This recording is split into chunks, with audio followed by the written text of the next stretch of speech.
tetap kecetak ini.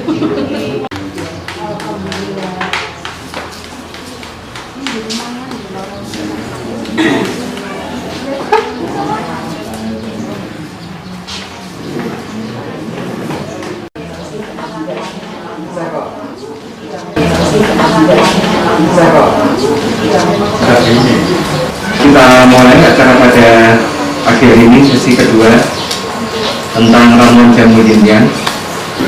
Selamat pagi Bapak dan Ibu semua. Ya. Selamat pagi Pak Wir. Ya. Ketua Kesi ya Pak Wir. Ketua Kesi. Ya.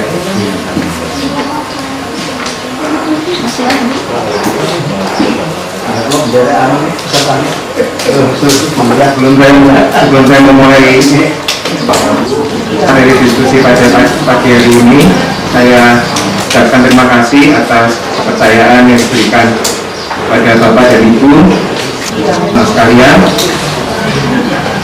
untuk mengisi diskusi pada hari ini.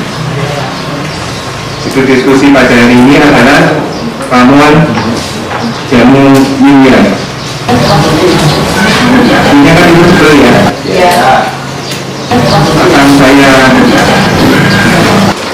Akan saya ajarkan bagaimana cara untuk menggunakan buku tersebut. Jadi walaupun nanti singkat, tapi Bapak dan Ibu dapat sedikit mempraktekkan bagaimana cara menggunakan buku itu untuk meramu jamu tradisional Indonesia. Kita buka ke halaman 2 terakhir.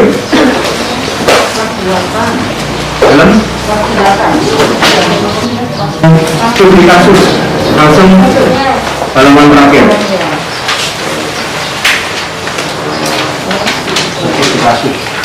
Ya, studi kasus.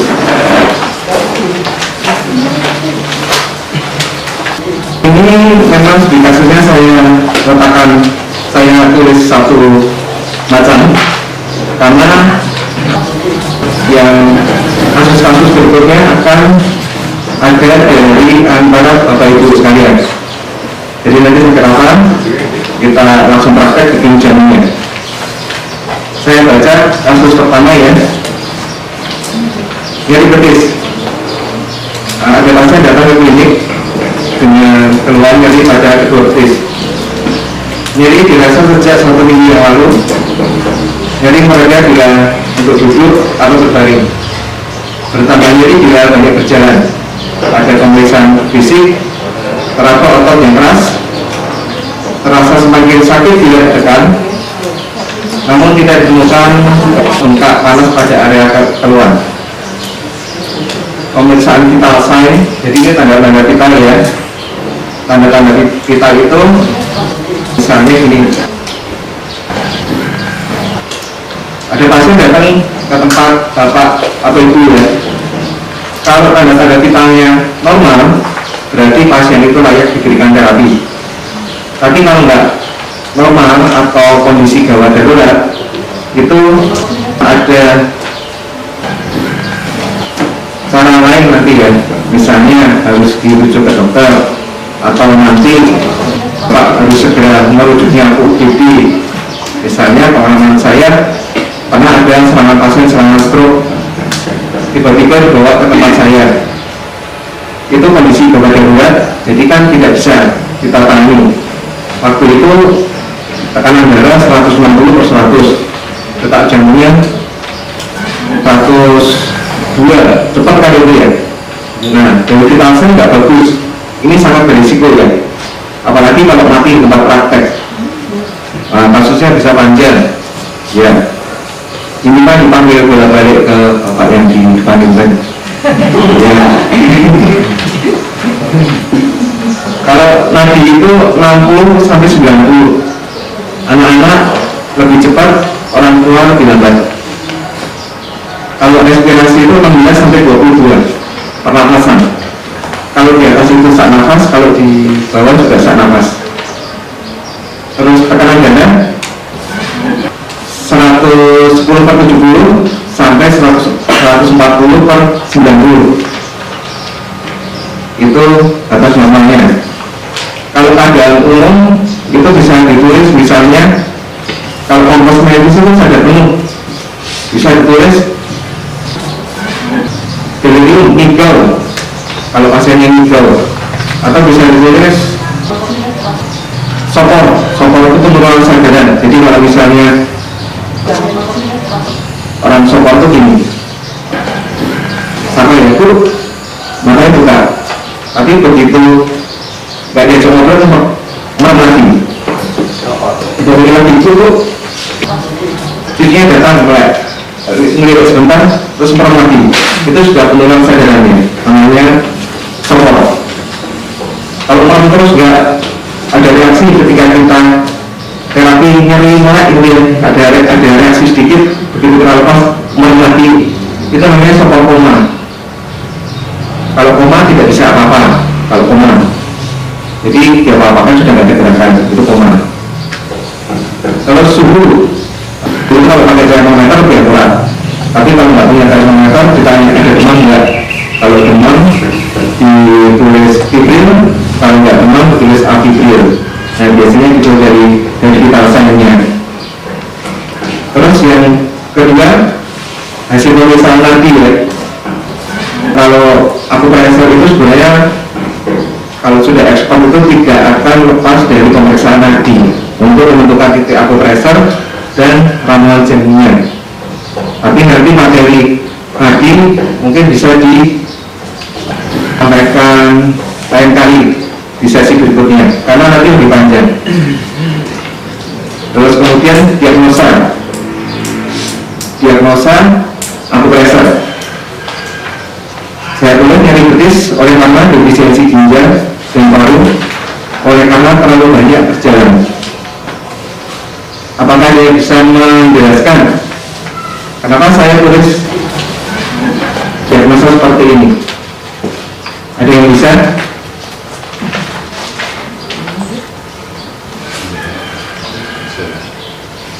Pak Santoso?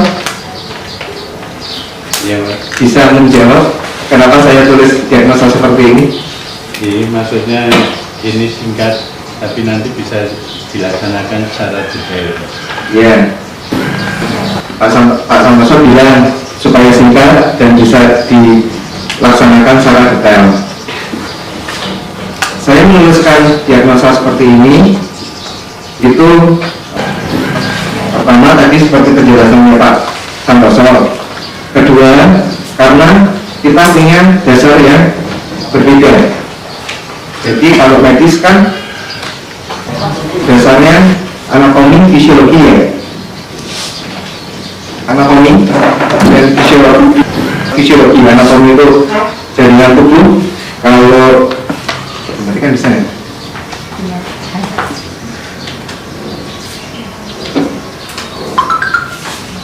Kalau fisiologi itu gerak homeostasis tubuh ya, tubuh Anda bisa melakukan aktivitas normal, itu fisiologi, anatomi fisiologi jadinya ya. Jadi secara garis besar nanti pengobatan itu dibagi jadi dua, tradisional dan medis ya.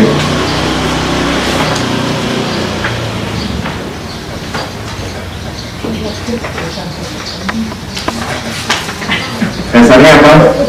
Medis, fisiologi, anatomi. Tradisional ada yang tahu? Ada yang tahu? Dasarnya apa? Pak Nabi sudah jelaskan filosofi yin dan yang. Ada lagi? Ada yang tahu? Ada dua dasar filosofi. Ada yang tahu? Lima unsur. Pergerakan lima unsur.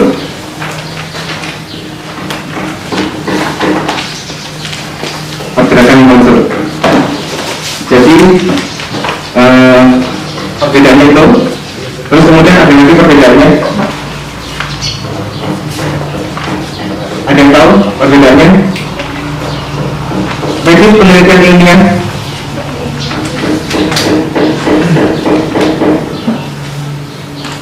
tradisional, ada yang tahu? Tulis turun temurun.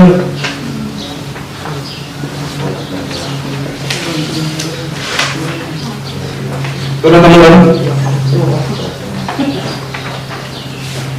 Kalau tradisional Chinese medicine, tradisional pengobatan Cina itu sekitar 3000 tahun yang lalu ya. Ada lagi yang lebih tua, Ayurveda 6000 tahun yang lalu. Terus kemudian ada lagi yang paling tua, itu punya Mesopotamia, itu paling tua pas zaman Mesir, kejayaan Mesir. Jadi pengobatan tradisional itu sebenarnya sudah turun-temurun dan melibatkan generasi demi generasi. Ada lagi? Ada yang tahu?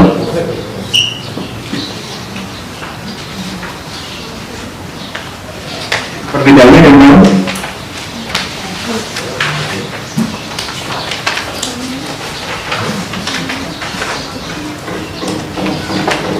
Kalau ada yang tahu, tak saja.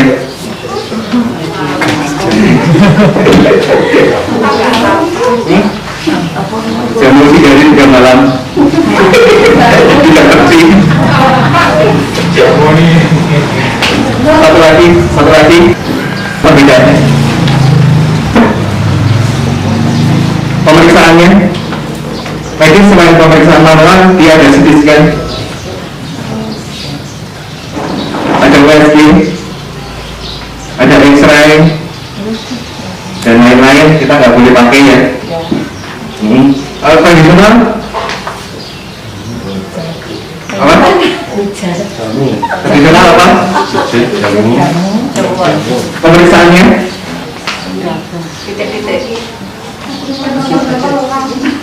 pakai pantai indera, bisa diraba, dipijat, diamati, didengarkan dia sakitnya apa, kemudian hidung kita harus peka, kita kira-kira ada bau dahak atau bau keringat yang nggak wajar atau bagaimana. Ya, makanya kalau pas kunjungan rumah, ada yang kunjungan rumah sudah praktek kunjungan rumah, begitu pasiennya kurang, jangan kabur. Kita cium aromanya kayak apa. Itu masih penting ya. Kalau zaman dulu dicicipi tipisnya ya. Mama sudah pakai mulut ya zaman dulu. Itu masih teori zaman dulu kayak gitu ya. Anak pilek disedot pakai mulut. Itu pernah kan Bu? Hidup kepala terus ditanyain tetangganya, rasanya gimana Bu? Kayak jembel.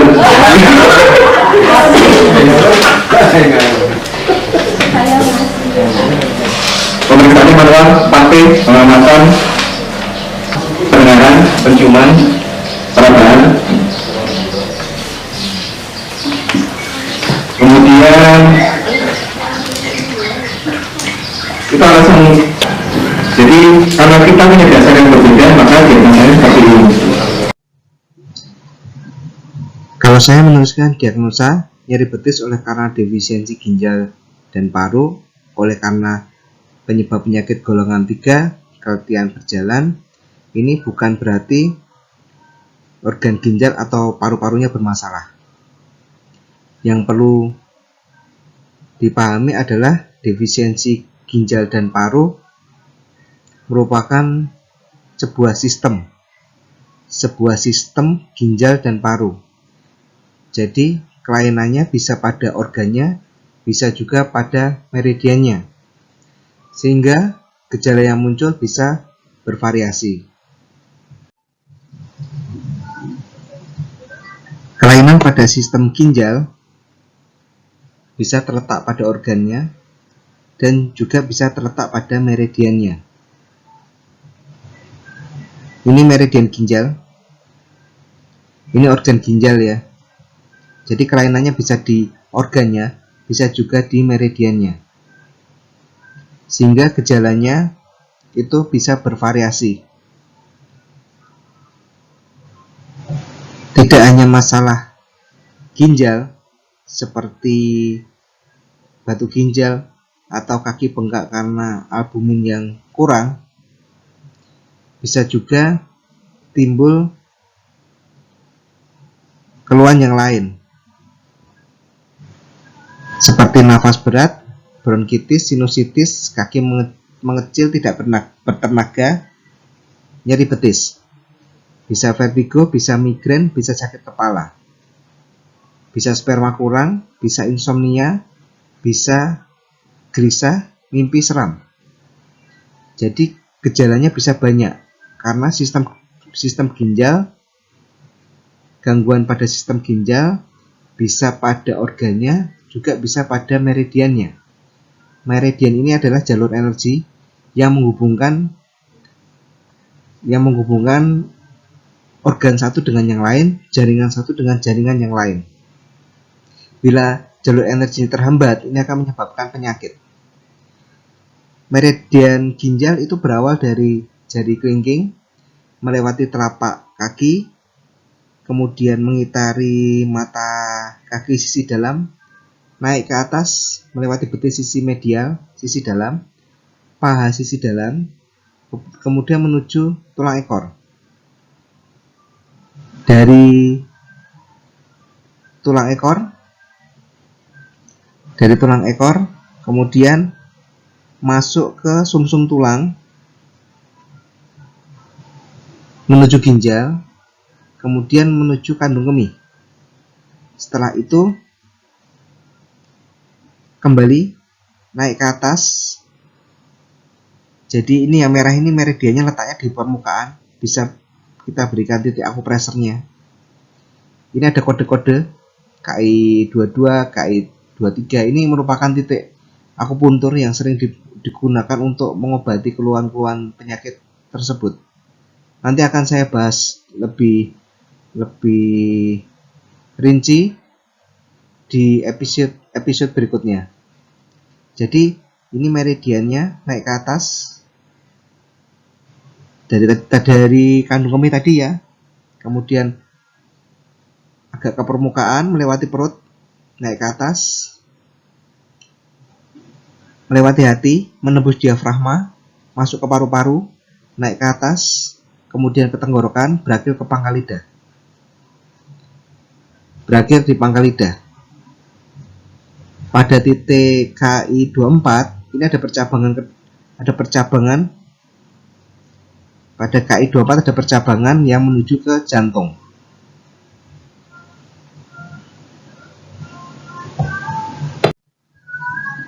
Kelainan pada sistem ginjal dibagi menjadi dua: sindrom defisiensi ginjal dan ekses ginjal. Kalau kita temukan keluhan seperti nyeri betis, berarti ini defisiensi ginjal sindromnya, sehingga nanti jamu yang berunsur air dosisnya bisa ditambah. Tetapi sebaliknya, kalau kita menemukan gejala ekses ginjal seperti sulit tidur terbangun-bangun, mudah terkejut, atau bronkitis kronis, kita bisa mengurangi dosis jamu yang berunsur air atau menghilangkannya.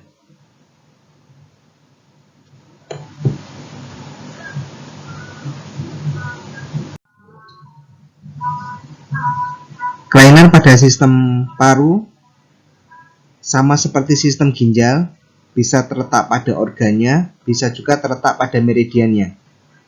Sehingga gejala yang muncul tidak hanya masalah di pernafasan seperti pilek alergi, influenza selesma, asma bronkitis TBC, tapi bisa keluhan yang lain seperti penurunan kesadaran, daya ingat lemah, suara lemah, badan dingin ngilu-ngilu, jari bengkak, nyeri betis, nyeri tumit, udem tungkai.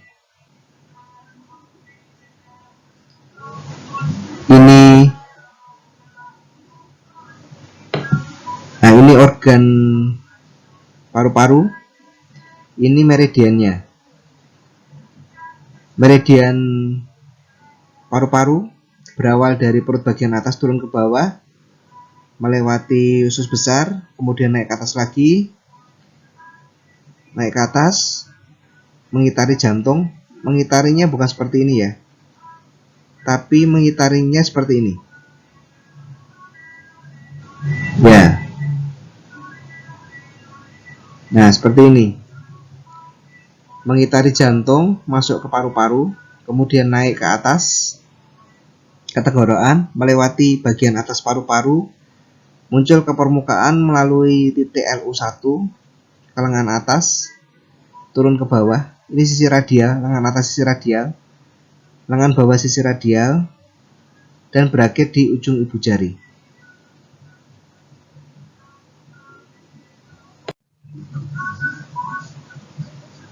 Kelainan pada sistem paru dibagi menjadi dua,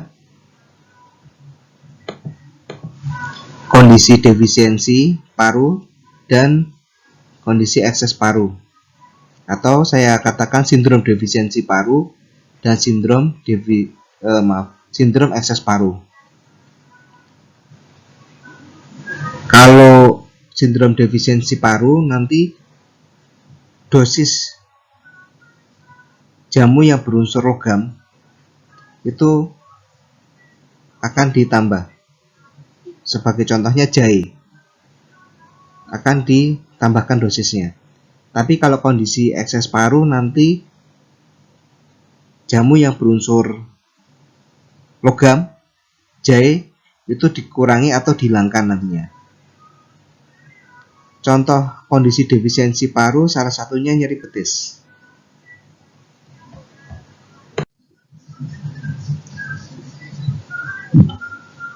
Bahan jamu inti menutrisi organ dengan unsur yang sama. Sebagai contoh,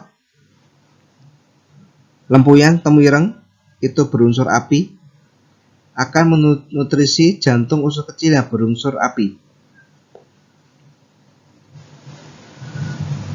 Jahe, cabai Jawa itu berunsur logam, akan menutrisi organ paru-paru usus besar yang berunsur logam.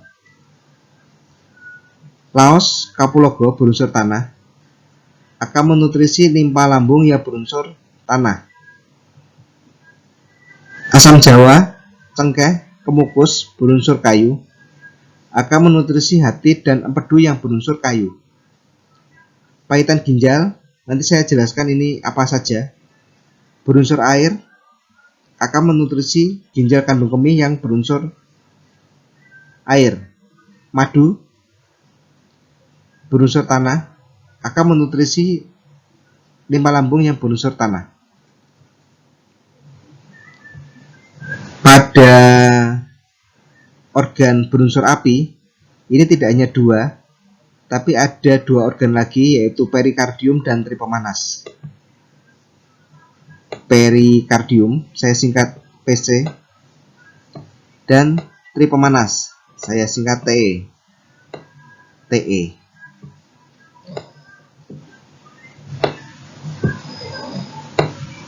Karena ini ada 4 organ api, jantung, usus kecil, perikardium, tripemanas, maka dalam pembuatan jamu, dosis lempuyang dan temuireng biasanya lebih banyak kalau tidak ada kondisi-kondisi khusus seperti hipertensi.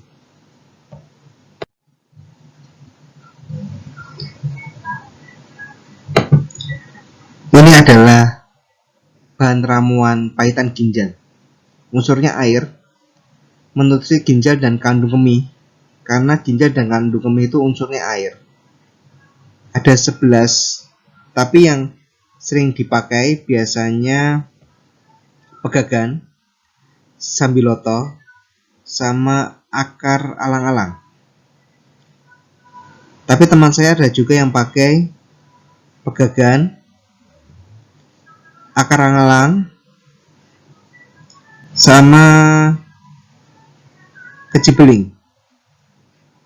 Biasanya ini tergantung nanti praktisinya ya, bisa dipakai semua 11-11-nya, atau nanti mereka buat sebuah ramuan khusus menggunakan 3 atau 4 atau 5 ramuan ini. Ini untuk menutrisi organ dengan unsur air, ginjal, kandung kemih. Terapi jamu pada kasus nyeri betis oleh karena defisiensi ginjal dan paru oleh karena penyebab penyakit golongan 3, ini gaya hidup yang tadi penyebabnya keletihan berjalan.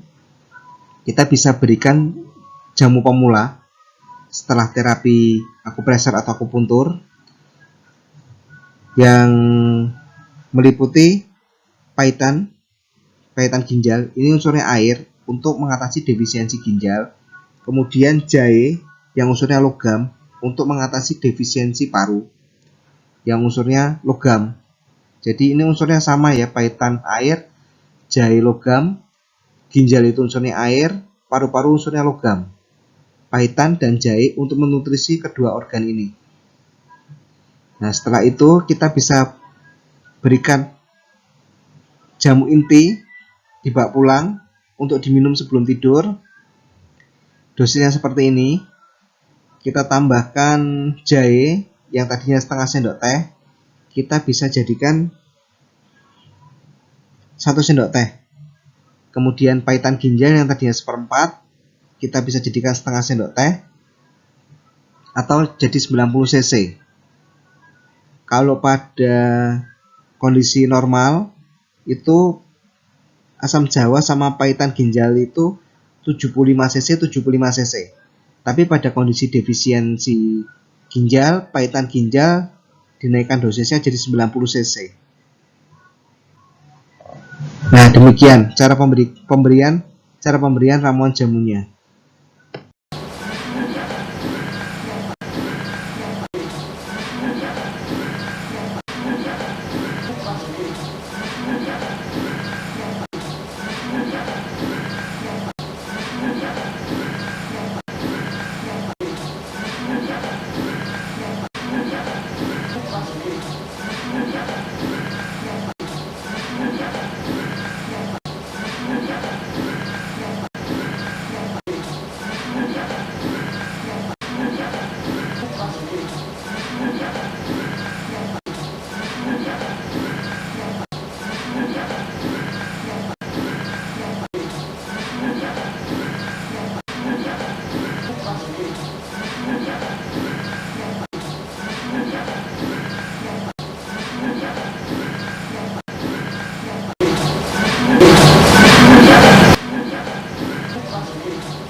Oh, berbeda kan?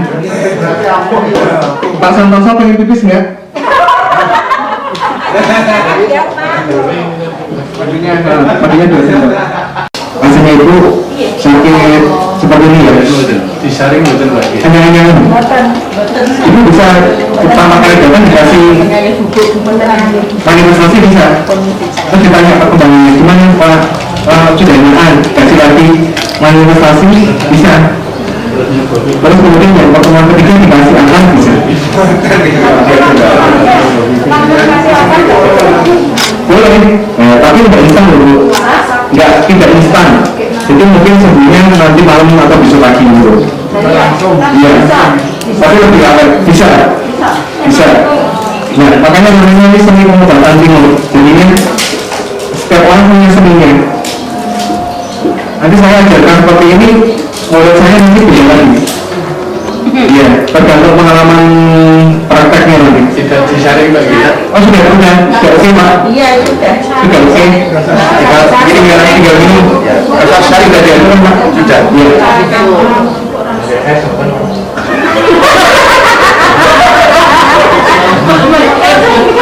80 cc ginjal, air, 40. Ada lagi yang mau menjawab masalah temannya? 5.000 ya? Iya. Apa mau menjawab siapa? Ini kan saya Kalau coba ini Pak, pakai nama itu kesemutan itu loh. Oh iya. Tadi Pak Sugeng. Oh Pak Sugeng. Pak Sugeng yang silakan.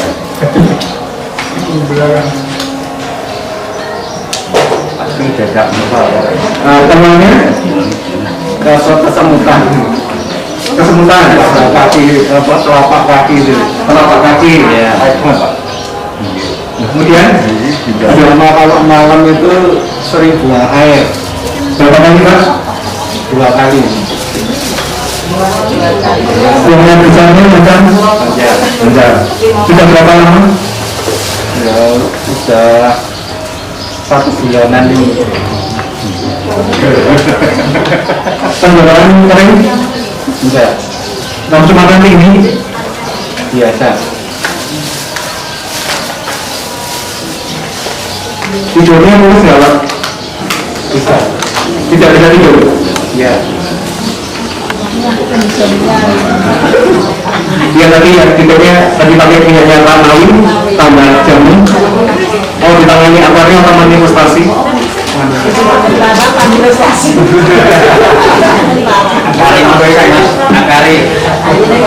Kesemutan? Defisiensi? Paru? Ya, kesemutan sampai telapak kaki, defisiensi paru. Itu karena gangguannya di ginjal banget ya. Itu juga ada defisiensi ginjal. Insomnia?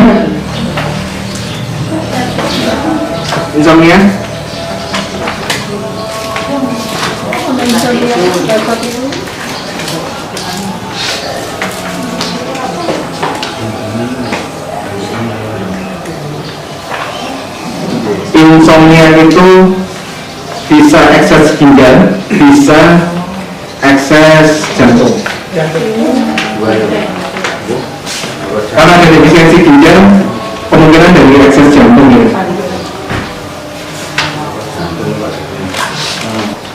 Nah kalau seperti ini, nanti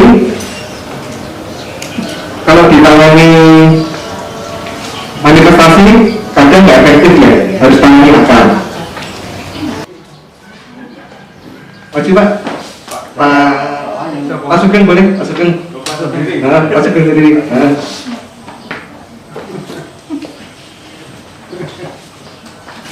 Ini semuanya kalau insomnia karena ekses jantung nggak pakai temu ireng lempuyang ya.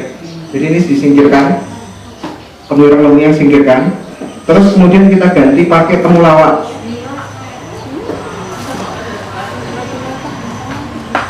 Kita ganti pakai ini. Temulawak 2 sendok, ini semua 1 sendok.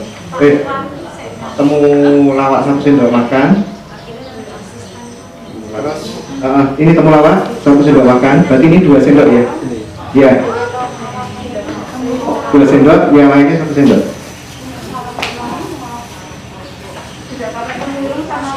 Lempuyang. Ya, karena temu ireng lempuyang elemennya api. Ekses jantung berarti ekses api. Jadi nggak pakai temu ireng lempuyang. Langsung aja Pak. Itu langsung 1 sendok, semuanya 1 sendok. Ya kalian ceknya dibikin separuh aja nggak apa-apa. Jam berapa sekarang ya? 12 kurang 10. Oh iya. Masih 30 menit. Ya. Konteksnya ini dalam proses ini saya kira intinya adalah ekstraksi. Nanti di sini saya lihat ada dua metode. Nanti sini yang saya tanyakan apakah ada perbedaan misalnya di dalam ekstraksi itu di dalam ekstraksi dingin sama yang panas, kemudian yang dari bahan yang fresh sama yang sudah berbentuk powder itu. Ada nggak perbedaan di dalam nutrisinya? Ya ini pertanyaan kelas tinggi ya. Tapi sahabat saya jawab. Jadi cara pemanfaatan jamu tradisional itu macam-macam ya. Ada yang sederhana seperti ini. Jadi cuma biar ada yang sederhana misalnya dari panen, potong-potong, direbus, juga minum gitu ya. Itu bisa. Tapi ada juga nanti lebih apa namanya, lebih ilmiah ya. Misalnya bikin infusa itu nanti herbalnya direbus harus 15 menit. Terus kemudian atau bikin dikok tuh misalnya direbus sampai 30 menit, jadi lebih kental dikok. Terus kemudian ada teknik lagi misalnya kayak destilasi, jadi pakai teknologi ya dia, diambil ekstraknya aja. Nah, terus ada lagi teknologi yang destilasi mungkin kasih kompresor gitu ya, jadi nanti ekstrak dia lebih pekat lagi dari ekstrak, jadi 5:1 itu bisa. Nah, nanti tergantung Pak, misalnya kalau Bapak pakai ekstrak 1 sendok teh gitu ya, itu sama aja kayak 1 gelas itu gelas tadi 100 ml itu bisa. Kalau Bapak pakai ekstrak yang teknologi tinggi itu yang bentuknya granula, itu mungkin bisa 2 gelas setara sama 1 sendok teh ya. Kalau yang sistem tadi yang ekstrak destilasi itu keunggulannya nggak semuanya apa namanya bahan masuk, jadi rasanya pahit bisa terkoreksi ya, seperti itu Pak. Jadi dari segi nilai nutrisinya nggak ada perbedaan antara fresh sama yang powder ya? Kalau jumlahnya sesuai dosisnya enggak ya, cuma nanti ada perubahan rasa, terus lama penyimpanan seperti itu. Kalau yang seperti ini mungkin kan tradisional ya Pak, jadi memang harus misalnya taninya itu harus yang pedesaan, misalnya kayak menoreh. Kalau yang di pinggir-pinggir jalan itu mungkin kurang berkhasiat, kena polusi, terus kemudian ya Bahan sintetis itu juga mempengaruhi ya Pak? Ya. Manis buatan dan sebagainya. untuk apa Pak? Untuk berjamu? Jamu itu biasanya ada yang manis dari sugar yang natural, Oh. ada yang sintetis. Nah, itu ada lagi nih pengekstrakan, caranya dikasih sugar, kasih gula. Jadi mereka nggak pakai sistem destilasi, tapi dikasih gula, dimasak sampai kering, dihancurin lagi, dikemas. Itu bisa lebih simpel. Tapi kita nanti ekses gula kalau pakai itu. Jadi untuk minuman seger-seger boleh. Kalau buat pengobatan kurang cocok. Terima kasih Pak. Ya. Kita tidak ada pertanyaan lagi. Bu Titik sudah selesai belum waktunya? Kalau memang tidak ada pertanyaan, bisa diselesaikan.